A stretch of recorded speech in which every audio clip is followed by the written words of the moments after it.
Good morning to everyone. Today is 15th day of Bhagavad Gita. Verse is 28th.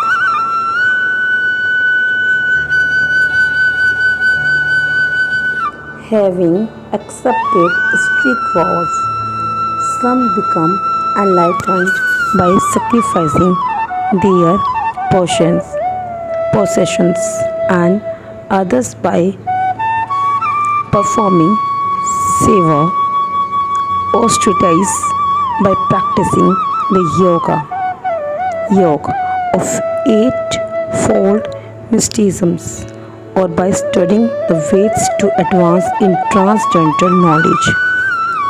These sacrifices may be fit into various divisions. They are persons who are sacrificing their possessions in the form of various kinds of charities in India. The rich mercantile community or priestly organs open various kinds of charitable institutions like Dharmsala, Anshet, Etisala, Ananthalaya, and Vidyapith. In other countries too, there are many hospitals, old age homes, and similar charitable foundations meant for distributing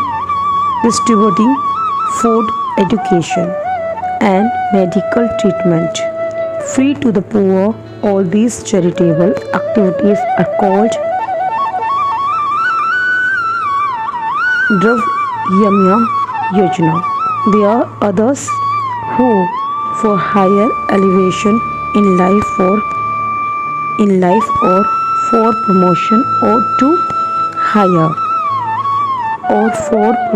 to higher planets within the universe, voluntarily accept many kinds of austerities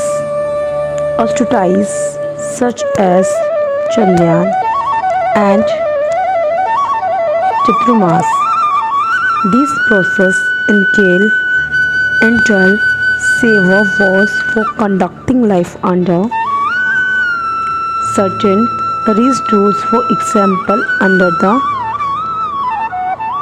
Chaturmasya war, the candidate does not shave for 4 months during the year, July to October. He does not eat certain foods, does not eat twice in a day, or does not leave home. Such sacrifice of the comforts of life is called Tapomaya Yajna. There are still others who engage themselves in different kinds of mystic yogas, like the Patanjali system for merging into the existence of the Absolute, or Hatha Yoga, or Ashtanga Yoga for particular perfections, and some travel to all the sanctified places of pilgrimage. All these practices are called Yoga Yojana, sacrifice for a certain type of perfection in the material world. There are others who engage themselves in the studies of different Vedic literatures, specifically the Upanishads and Vedanta Sutra, or the Sankhya philosophy. All of these are called Svadhyaya Yajna, or engagement in the sacrifice of studies. All these yogis are faithfully engaged in different types of sacrifice and are seeking a higher status of life.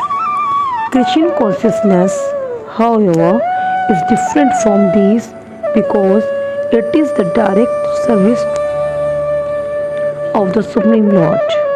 Christian consciousness cannot be attained by any one of the above mentioned types of sacrifice, but can be attained only by the mercy of the Lord and His bona fide devotees. Therefore, Christian consciousness is transcendental. Verses 29.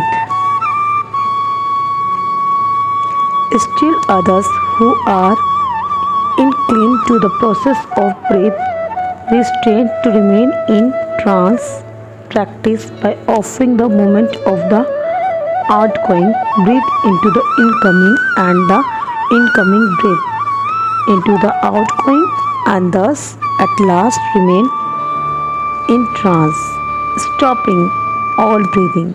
Others, curtailing the eating process, offer the outgoing breath into itself as a sacrifice.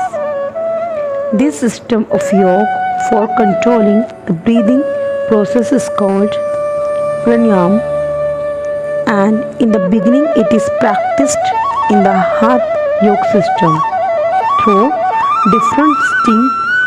different sitting postures. All of these processes are recommended for controlling the senses and for advancement in spiritual realization. This practice involves controlling the airs within the body so as to reverse the directions of their passage. The air goes downward and the air goes up.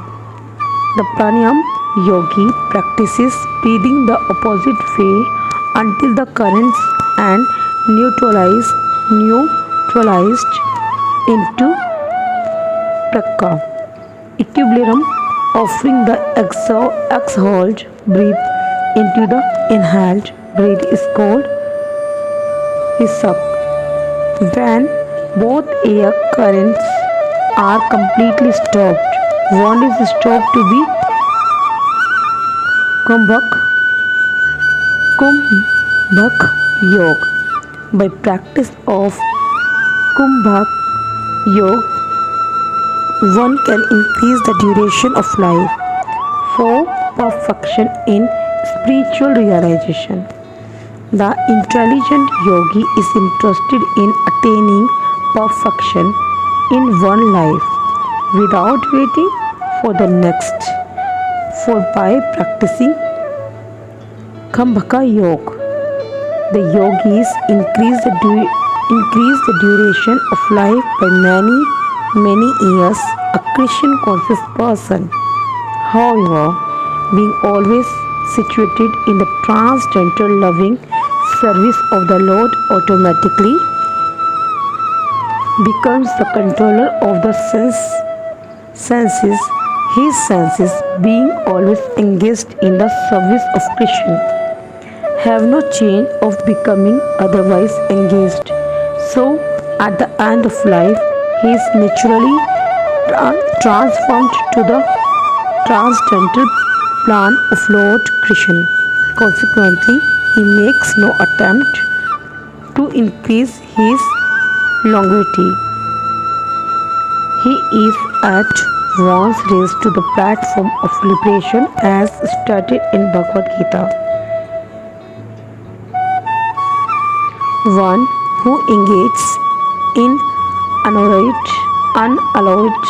devotional service to the Lord transcends the modes of material nature and is immediately elevated to the spiritual platform.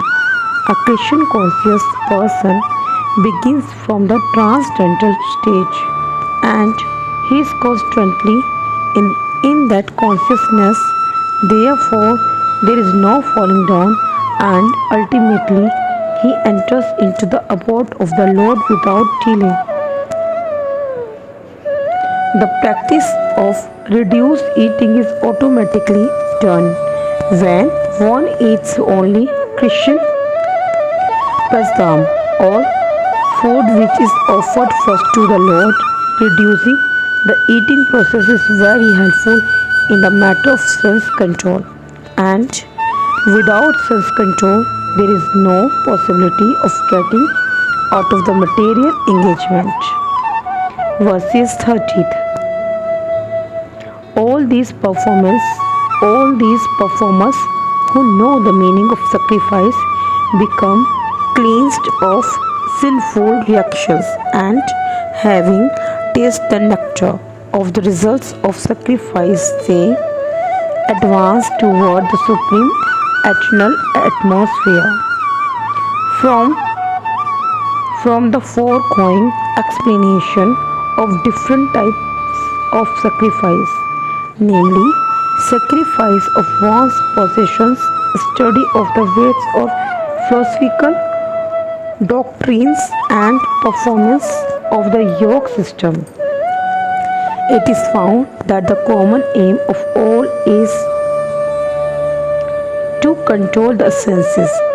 Sense gratification is the root cause of material existence. Therefore, unless and until one is situated on a platform apart from sense gratification, there is no chance of being elevated to the eternal platform, full knowledge, full bliss, and full life. This platform is in the eternal atmosphere or Brahman atmosphere. All the above mentioned sacrifices help one to become cleansed of the sinful reactions of material existence. By this advancement in life, not only does one become happy and opulent in this life, but also at the end he enters into the eternal kingdom of God, either merging into the impersonal Brahman or associating with the Supreme Personality of Godhead Krishna. Verse 31st. O best of the Kuru dynasty, without sacrifice, one can never lie happily on this planet or in this life. What then of the next? Whatever form the material existence one is invariably ignorant of his real situation. In other words, existence in the material world is due to the multiple reactions to our sinful lives. Ignorance is a cause of sinful life, and sinful life is a cause of one's dragging on in material existence. The human form of life is the only loophole by which one may get out of this entanglement. The Veds, therefore, give us a chance for escape by pointing out the paths of religion, economic comfort, regulated sense gratification, and at last, the means to get out of the miserable condition entirely. The path of relation or the different kind of sacrifice recommended above automatically solves our economic problems by performances of yajna. We can have enough food, enough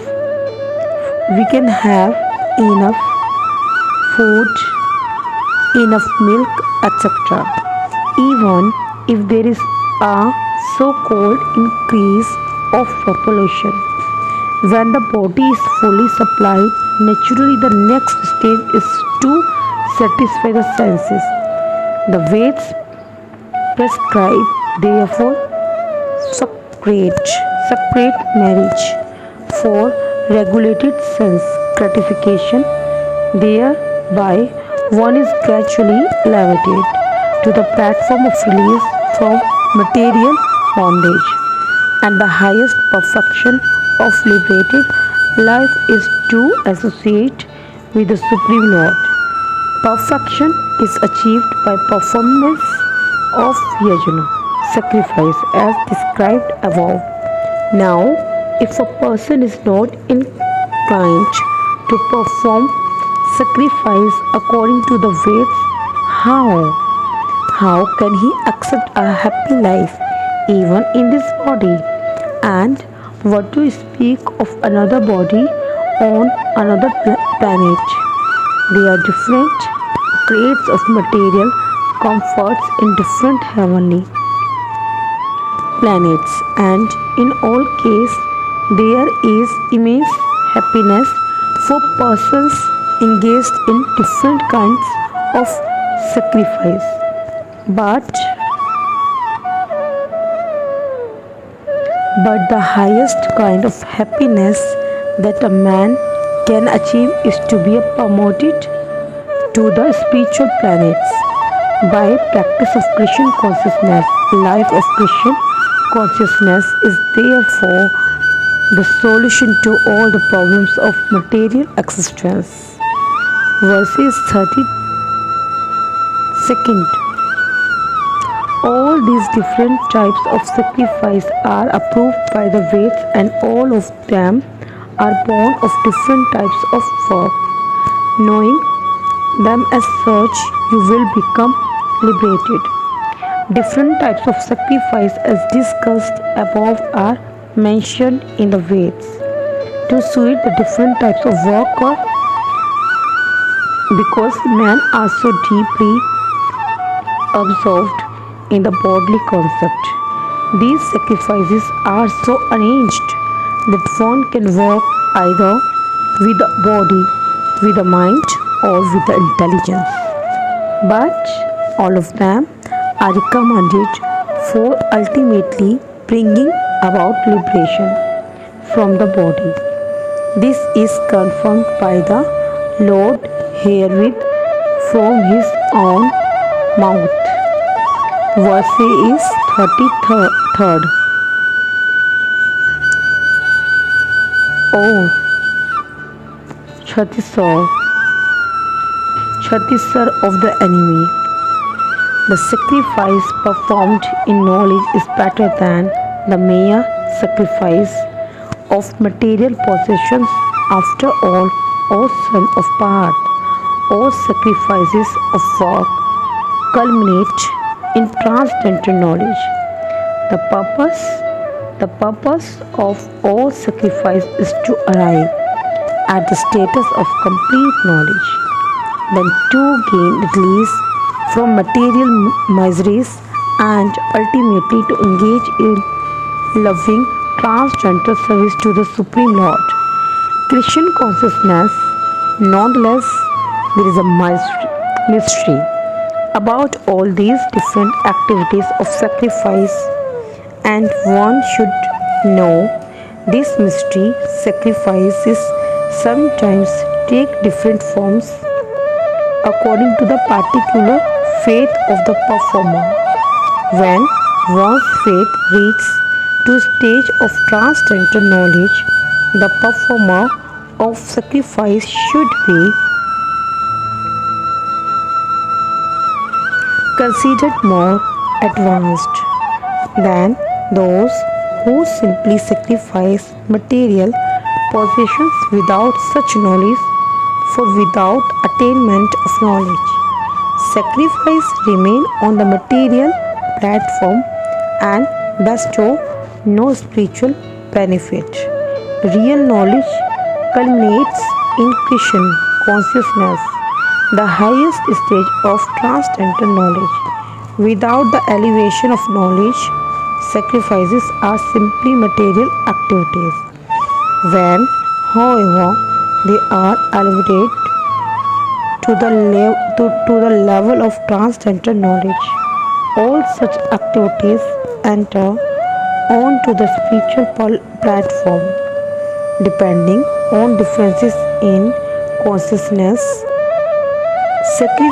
sacrificial activities are sometimes called Kramkanda, fruitive activities, and sometimes Janana Kanda, knowledge in the pursuit of truth. It is better when the end is knowledge. Verses 34th. Just try to learn the truth by approaching a spiritual master. Inquire from him submissively and render service unto him. The self realized souls can impart knowledge unto you because they have seen the truth. The path of spiritual realization is undoubtedly difficult. The Lord therefore advises us to approach a bona fide spiritual master in the line of disciplic succession from the Lord Himself. No one can be a bona fide spiritual master without following this principle of disciplic succession. The Lord is the original spiritual master, and a person in the disciplic succession can convey the message of the Lord as it to his disciple. No one can be spiritual realized by manufacturing his own process as is the fashion of the foolish. Pretenders, the Bhagavatam says, Dharmam, the path of religion is directly and unciated by the Lord. Therefore, mental speculation on or dry arguments cannot help lead one to the therefore mental speculations or dry arguments cannot help lead one to the right path, nor by independent study of books of knowledge can one progress in spiritual life. One has to approach to bona fide spiritual master to receive the knowledge. Such a spiritual master should be accepted in full surrender and knowledge. Such a spiritual master should be accepted in full surrender, and one should serve the spiritual master like a menial servant without false prestige. Satisfaction of the self-realized spiritual master is the secret of advancement in spiritual life. Inquiries and submission constitute the proper combination for spiritual understanding. Unless there is submission and service, inquiries from the learned spiritual master will not be effective. One must be able to pass the test of the spiritual master, and when he sees the genuine desire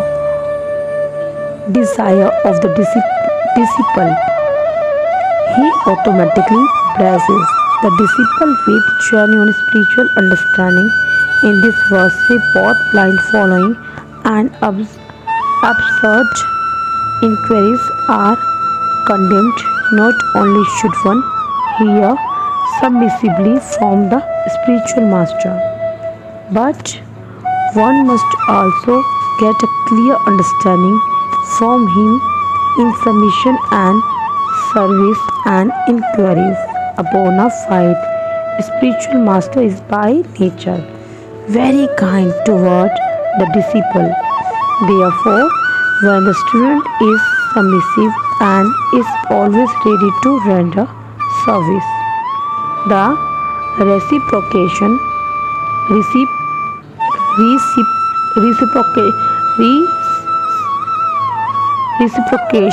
of knowledge and inquiries becomes perfect. Verses 35th.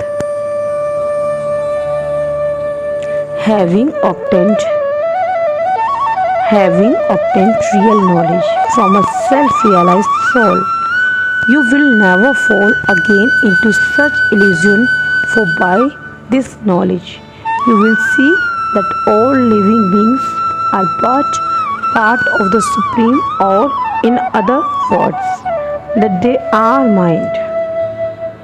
The results of receiving knowledge from a self-realized soul, or one who knows things as they are, in learning that all living beings are parts and parcels of the Supreme Personality of Godhead.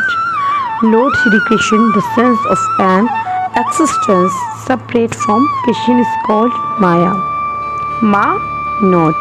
Ya is this. Something that we have nothing to do with Krishna.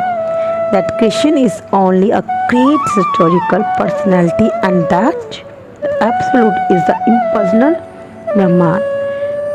Factually, as it is stated in the Bhagavad Gita, this impersonal Brahman is a personal effulgence of Krishna. Krishna, as a Supreme Personality of Godhead, is the cause of everything in the Brahma Samhita. It is clearly stated that Krishna is the Supreme Personality of Godhead, the cause of all causes. Even the millions of incarnations are only his different expansions. Similarly, the living entities are also expansions of Krishna. The Mayavadi philosophers wrongly think that Krishna loses his own separate existence in his many expansions. This thought, though, is material in nature. We have experienced in the material world that a thing, man, when frequently distributed, loses its own original identity, but the Mayavadi philosophers fail to understand that absolute means that 1 plus 1 is equal to 1, and that 1 minus 1 is also equal to 1. This is the case in the absolute world. For want to sufficient knowledge in the absolute science, we are now covered with illusion, and therefore we think that we are separate from Krishna. Although we are separated parts of Krishna, we are nevertheless no different from him. The bodily difference of the living entities is Maya, or not actual fact.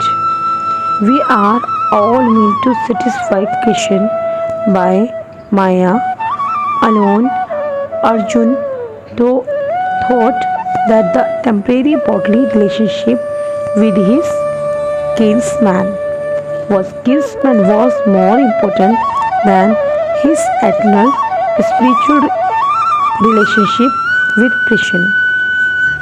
The whole teaching of the Gita is targeted towards this end, that a living being as Krishna's eternal servitor cannot be separated from Krishna, and his sense of being an identity apart from Krishna is called Maya. The living entities as separate parts and parcel of the Supreme have a purpose to fulfill. Having forgotten that purpose, ceased trying.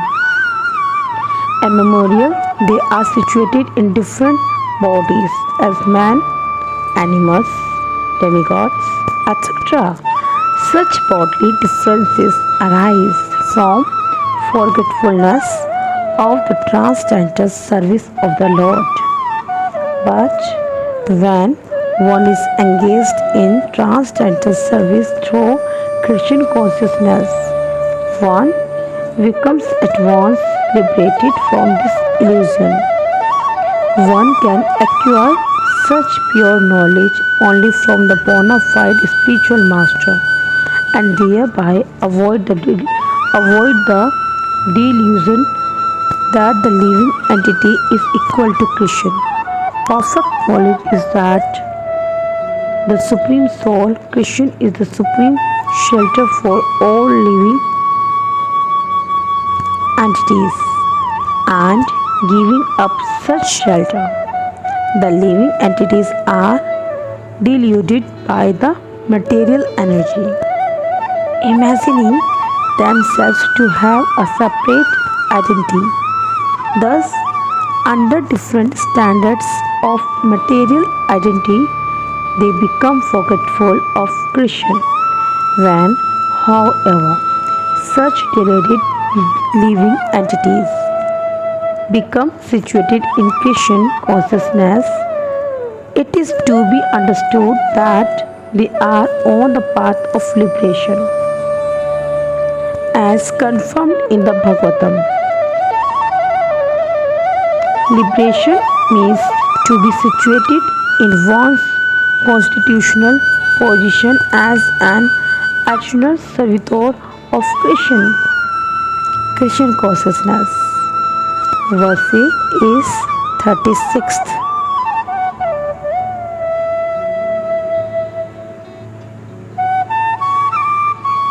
Even if you are considered to be the most sinful of all sinners,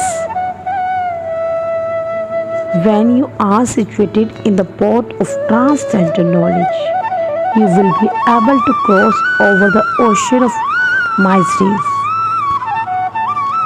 Proper understanding of one's constitutional position in relationship to Krishna is so nice that it can at once lift one from the struggle for existence which goes on in the ocean of nescience. This material world is sometimes regarded as an ocean of nescience and sometimes as a blazing forest. In the ocean, however expert a swimmer one may be, the struggle for existence is very severe. If someone comes forward and lifts the struggling swimmer from the ocean, he is the greatest savior. Perfect knowledge received from the Supreme Personality of Godhead is a path of liberation. The boat of Krishna consciousness is very simple, but at the same time the most sublime. Verses 37.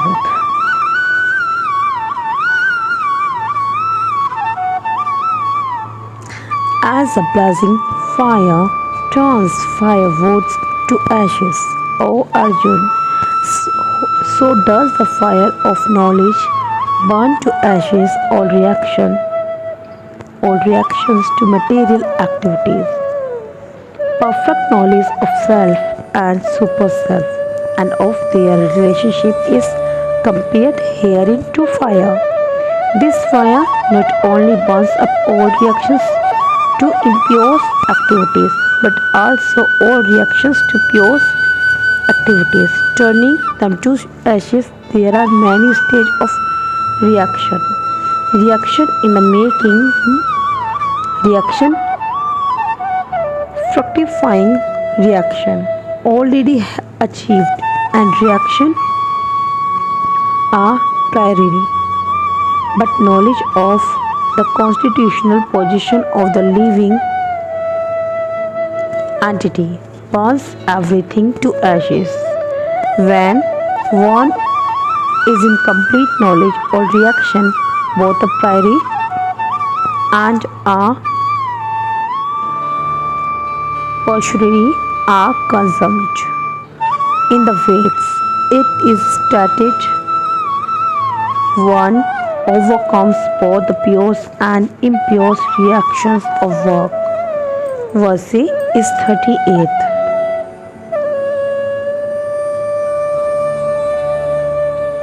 In this world, there is nothing so sublime and pure as transcendental knowledge. Such knowledge is a nature. Such knowledge is a mature fruit of all mysticism, and one who has become accomplished in the practice of devotional service enjoys this knowledge within himself in due course of time.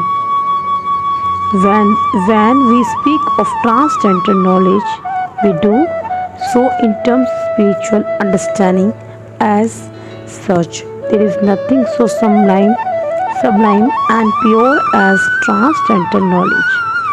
Ignorance is a cause of our bondage, and knowledge is a cause of liberation. This knowledge is the mature fruit of devotional service, and when one is situated in transcendental knowledge, he need not search for peace elsewhere, for the enjoys peace within himself. In other words, this knowledge and peace culminate in Krishna consciousness.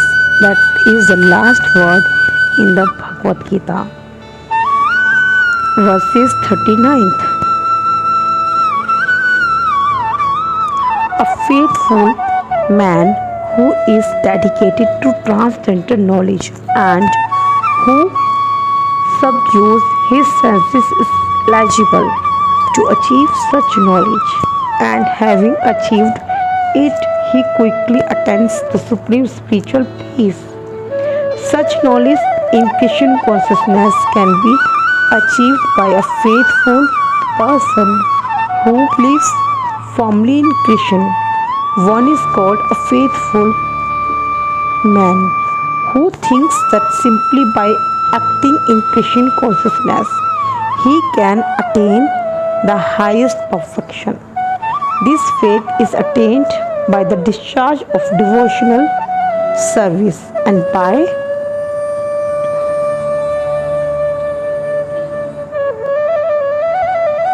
chanting Hare Krishna, Krishna Krishna, Hare Hare, Hare Ram, Rama Rama, Hare Hare, which cleanses one's heart of all material dirt. Over and above this, one should control the senses. A person who is faithful to Krishna and who controls the sense can easily attain perfection in the knowledge of Krishna consciousness without delay. Verses 14th 40.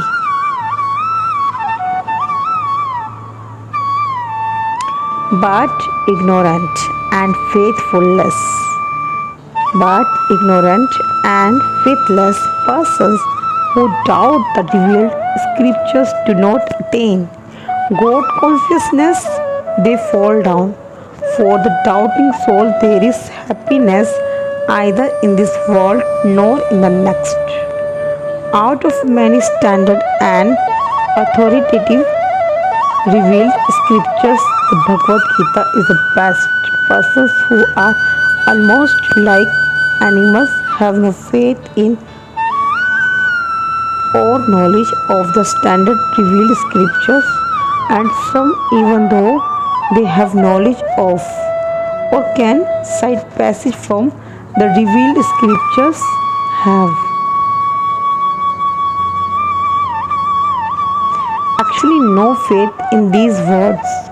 And even though others may have faith in scriptures like Bhagavad Gita, they do not believe in or worship the personality of Godhead. Shri Krishna, such persons cannot have any standing in Krishna consciousness. They fall down out of all the above mentioned persons. Those who have no faith and are always doubtful make no progress at all. Man without faith in God and His revealed word find no God find no good in this world, nor in the next. For them, there is no happiness whatsoever. Whatsoever. One should therefore follow the principles of revealed scriptures with faith and thereby be raised to the platform of knowledge.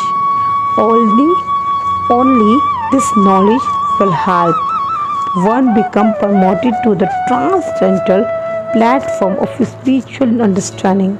In other words, doubtful persons have no status whatsoever in spiritual emancipations. Emancipation. One should therefore follow in the footsteps of great acharyas who are in the disciple succession and thereby attain success. Verses 41.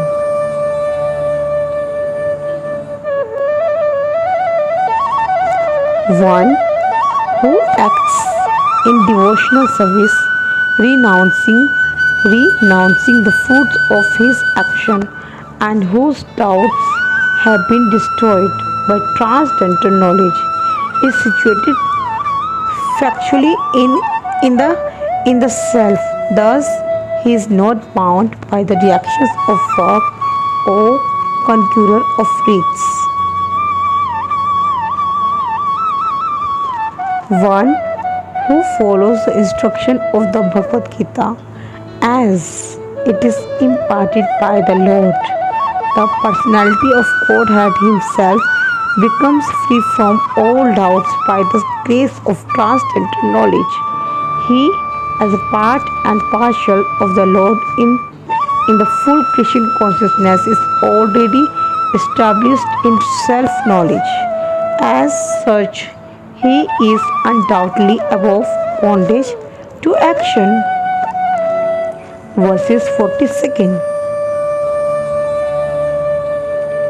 Therefore, doubts which have arisen in your heart out of ignorance should be slashed by the weapon of knowledge. Armed with yoga, O breath, stand and fight. The yoga system instructed in this chapter is called Sanatana Yoga, or eternal activities performed by the living entity. This yoga has two divisions of sacrificial actions.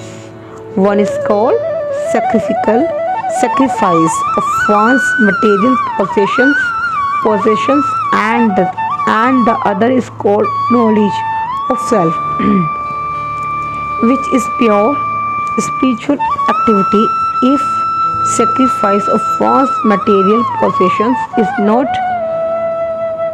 dovetailed for spiritual realization, then such sacrifice becomes material, but one who performs such sacrifice with a spiritual objective or in devotional service makes a perfect sacrifice. When we come to spiritual activities, we find that these are also divided into two, namely understanding of one's own self or one's constitutional position, and the truth regarding the Supreme Personality of Godhead.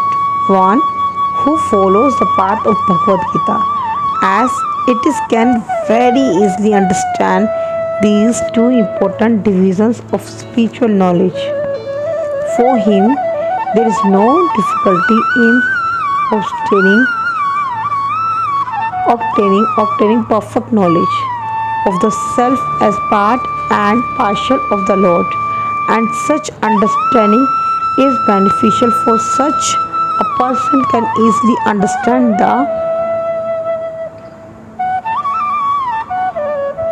transcendental activities of the Lord. In the beginning of this chapter, the transcendental activities of the Lord were discussed by the Supreme Lord himself.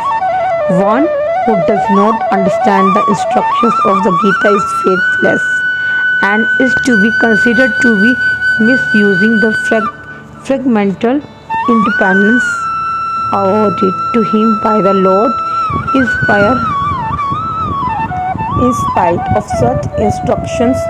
One who does not understand the real nature of the Lord as the eternal, blissful, all-knowing personality of Godhead is certainly fool. Number one, ignorance can be removed by gradual acceptance of the principles of Christian consciousness.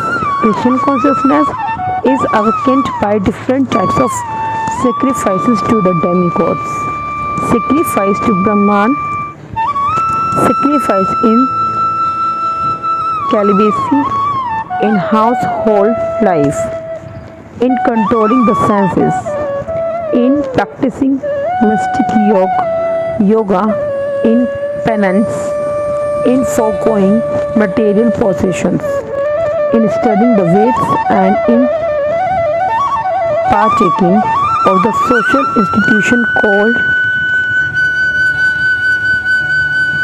Varnashram Dharma.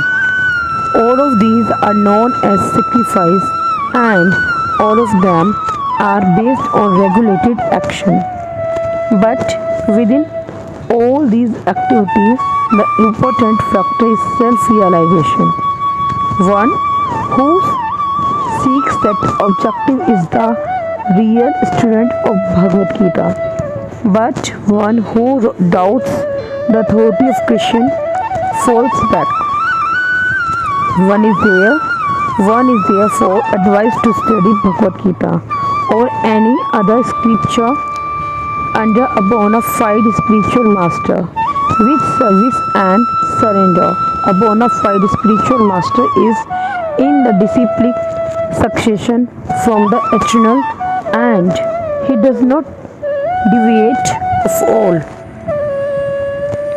from the instructions of the Supreme Lord as they were imparted millions of years ago to the Sun God, from whom the instructions of Bhagavad Gita have come down to the earthly kingdom. One should therefore follow the path of Bhagavad Gita as it is expressed in the Gita itself and beware of self-interested people. After personal arrangement who deviate others from the actual path. The Lord is definitely the Supreme Person, and his activities are transcendental. One who understands this is a liberated person from the very beginning of his study of Bhagavad Gita. Thus, and the Bhakti Vedanta purports to the 4th chapter of the Srimad Bhagavad Gita in the matter of transcendental knowledge. Chapter 5th, verse 1st. In chapter 5th, Karma Yoga means action in Krishna consciousness. Text first. Arjun said, "O Krishna, first of all, you ask me to renounce work, and then you recommended work with devotion. Now you kindly tell me definitely which of the two is more beneficial." In this 5th chapter of Bhagavad Gita, the Lord says that in devotional service is better than dry mental speculation. Devotional service is easier than the latter because, being transcendental in nature, it frees one from reaction. In the 2nd chapter, preliminary knowledge of the soul and its entanglement in the material body were explained. How to get out of his material engagement by Buddhi Yoga or devotional service was also explained there in the third chapter. It was explained that a person who is situated on the platform of knowledge no longer has any duties to perform, and in the fourth chapter the Lord told Arjun that all kinds of sacrificial work culminate in knowledge. However, at the end of the fourth chapter, the Lord advised Arjun to wake up and fight, being situated in perfect knowledge. Therefore, by simultaneously stressing the importance of both work in devotion and inaction in knowledge, Krishna has perplexed Arjun confused his determination. Arjun understands that renunciation in knowledge involves cessation of all kinds of work performed as sense activities. But if one performs work in devotional service, then how is work stopped? In other words, he thinks that sannyas or renunciation in knowledge should be altogether free from all kinds of activity, because work and renunciation appear to him to be incompatible. He appears not to have understood that work in full knowledge is non-reactive and is therefore the same as inaction. He inquires therefore whether he should cease work altogether or work with full knowledge. Vasi is second.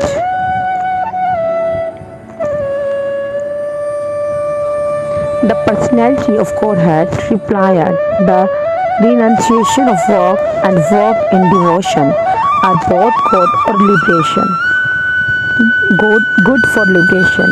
But of the two, work in devotional service is better than renunciation of work. Fruitive activities seeking sense gratification are cause for material bondage as long as one is engaged in activities aimed at improving the standard of bodily comfort. One is sure to transmigrate to different types of bodies, thereby continuing material bondage perpetually. Srimad Bhagavatam confirms this as follows.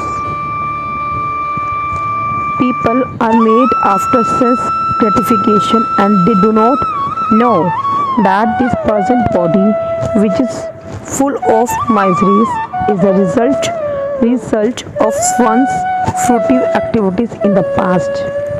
Although this body is temporary, it is always giving one trouble in many ways. Therefore, to act for sense gratification is not good. One is considered to be a failure in life as long as he makes no inquiry about his real identity. As long as he does not know his real identity, he has to work from fruitive results for sense gratification. And as long as one is engrossed in the consciousness of sense gratification, one has to transmigrate from one body to another. Although the mind may be engrossed in fruitive activities and influenced by ignorance, one must develop a love for devotional service to Vasudeva. Only then can one have the opportunity to get out of the bondage of material existence. Therefore, Janan, acknowledge that one is not this material body, but spirit soul is not sufficient for liberation. One has to act in the status of spiritual soul. Otherwise, there is no escape from material bondage. Action in Christian consciousness is not, however, action on the fruiting platform. Activities performed in full knowledge, strength, one's advancement in real knowledge. Without Christian consciousness, word renunciation of fruitive activities does not actually purify the heart of a conditioned soul. As long as the heart is not purified, one has to work on the floating platform. One action in Christian consciousness automatically helps one escape the result of fruitive action so that one need not descend to the material platform. Therefore, action in Christian consciousness is always superior to renunciation, which always entails a risk of falling. Renunciation without Christian consciousness is incomplete, as is confirmed by Srila Rupa Goswami in his Bhakti Rasamrita Sindhu. When persons eager to achieve liberation renounce things related to the Supreme Personality of Godhead, thinking them to be material, their renunciation is called incomplete. Renunciation is complete when it is in the knowledge that everything is existence belongs to the Lord and that no one should claim proprietorship over anything. One should understand that factually nothing belongs to anyone. Then there is the question of renunciation. One who knows that everything is Krishna's property is always situated in renunciation, since everything belongs to Krishna. Everything should be employed in the service of Krishna. This perfect form of action in Krishna consciousness is far better than any amount of artificial renunciation by a sannyasi of the Mayavadi school.